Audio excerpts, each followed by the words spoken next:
नमस्कार मंडळी. नर्मदे हर. नर्मदा गृह उद्योगामधून मी विजया गोखले रोहा रायगड येथून बोलते. आज एकादशीची एक रेसिपी मी आपणासमोर सादर करणार आहे. एकादशी माझी आई नेहमी करायची आणि ही रेसिपी पण आईचीच आहे. त्यामुळे आज आईचं जे काही आहे ते मी आज तुम्हाला सांगणार आहे. थोड्या रेसिपी तिच्या होत्या. जे काही उत्तम लाडू मी करते ते आईचा गुण माझ्यात उतरलेला आहे, लाडू वगैरे. आणि उत्तम गृहिणी होती आणि उत्तम पाककला तिच्याकडे होती. गुळसुंद्याला आम्ही राहायचो तेव्हा आमची आई काय काय आम्हाला एक एक उत्तम पदार्थ करून घ्यायचे. जरी पूर्वीची आर्थिक स्थिती कमी होती तरी ती वेगवेगळे पदार्थ नेहमी करून खायला घालायची. त्यातलेच काही पदार्थ मी आईसाठी आज करणार आहे आणि तिचे गुण माझ्यात कसे उतरले ते आज तुम्हाला दाखवणार आहे. तर चला आपण चालू करूया आज बटाट्याचा किस उपासाचा. मी साजूक तूप तापत टाकलेलं आहे. तो पहिल्यांदा साजूक तूप 4 बटाटे मोठे किसून घेतलेले आहेत. दाण्याचं कूट आहे पाऊण वाटी जवळजवळ. थोडी कोथिंबीर मी आज घालणार आहे. मिरच्यांचे 4 मिरच्यांचे तुकडे आहेत. हे जिरं आहे आणि मीठ. तूप मी तापत टाकलेलं आहे त्यामुळे आधी पटकन होण्यासाठी आता तूप तापलंय की नाही बघायला. हे जिरं घालूया, मिरची घालूया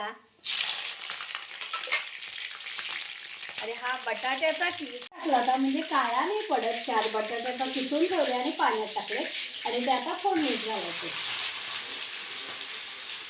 ओल्या बटाट्याचा किस पण सुंदर लागतो आणि पटकन होतो. पहिले आम्ही किस वाळवून सुद्धा आई करायची. त्याचा चिवडा करायचा ओल्या बटाटा आणि तो सुद्धा फोडणीवरचा किस छान लागायचा. म्हणून मला आज आईच्या किसाची आठवण झाली म्हणून ही रेसिपी तुम्हाला सादर करते. छान परतवून घ्यायचा, एक झाकण टाकायचं आणि 5 मिनिटात होते तो.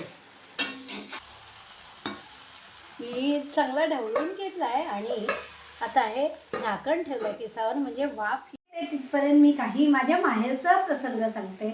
महाशिवरात्रीला आमच्या इथे गुळसुंदे पनवेल तालुक्यात गाव आहे. तिथे सिद्धेश्वराचं देऊळ आहे.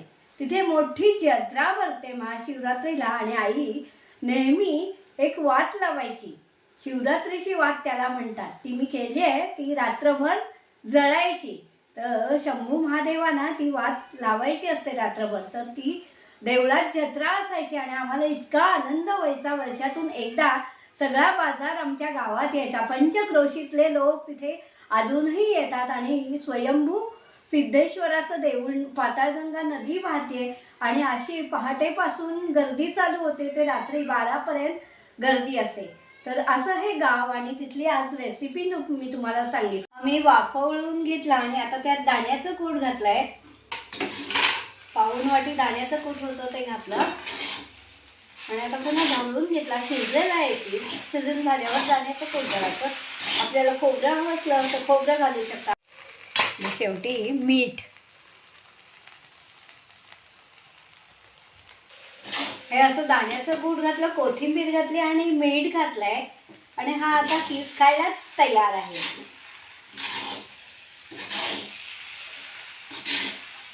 पूर्ण शिजलेला आहे आणि खायलाही सुरेख लागतो. तुम्ही नक्की करून बघा हा किस. माझ्या आईकडून हा पदार्थ मी शिकलेला होते आणि महाशिवरात्र आली की नेहमी आई सगळ्या पाहुण्यांना बोलवायची आणि तिथे अजून सुद्धा पहाटेपासून रात्री 12 वाजेपर्यंत कोणी ना कोणी ओळखीची नात्याची सतत लोक चालू असतात आणि ती आनंदाने त्यांना स्वागत करायची, खाऊ पिऊ घालायची आणि हेच पुण्याई आम्हाला पुढे सगळ्यांना उपयोगी पडले. आणि असा हा सिद्धेश्वर जसा आम्हाला आमच्यावर प्रसन्न आहे तसं तुमच्यावरही प्रसन्न हो. आणि म्हणून 1-2 ओळी त्या शंकराच्या आपण म्हणूया. कैलास शिखरी देव त्रिपुरारी पार्वती सुंदरी आदि माया भोळे हे दैवत जगतारक्षाया हलाहल व्याया सिद्ध झाले. असं हे भोळे दैवत आहे. ते जगाच्या रक्षणासाठी स्वतः विष पेले त्यामुळे त्यांना नीलकंठ नाम हे पडलंय, तर असा हा प्रसादासारखा अजून अनेक पदार्थ मी प्रसादाचे महाशिवरात्रीचे भाग दाखवणार आहे. तुम्ही नक्की बघा आणि हे पदार्थ आवडत असतील तर माझं चॅनलला सबस्क्राईब करा, लाईक करा, शेअर करा आणि जे काही तुम्हाला वाटतंय या पदार्थांबद्दल ते कळवायला विसरू नका. आणि हा पदार्थ मी आज आईसाठी केलाय म्हणून आईला नमस्कार.